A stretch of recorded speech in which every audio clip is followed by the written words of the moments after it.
Hello guys, আসসালামু আলাইকুম। আজকে রাহুল বাবুর হলো খুব আনন্দের দিন। রাহুল বাবু কারণ তার শখের সাইকেলটি আজকে রাস্তার মধ্যে রেসিং করবে এবং চালাবে।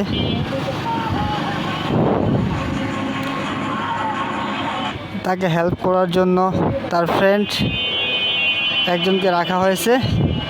সে তাকে দেখেন মাথায় টক্কর মারে, সাইকেলের পিছন দিকে ধরে সুন্দরভাবে কন্ট্রোল করায় দিচ্ছে এবং রাহুল বাবু আস্তে আস্তে চালানোর চেষ্টা করতেছে। তার বন্ধু সাইকেল হ্যান্ডেল নাড়ে দিচ্ছে, হ্যান্ডেল ঘোরায় দিচ্ছে। তার বড় শখ, সে একটি বড় হয়ে সাইকেল কিনবে, মোটর সাইকেল কিনবে। তাই তার বাবা তাকে তার মনের ইচ্ছা পূরণ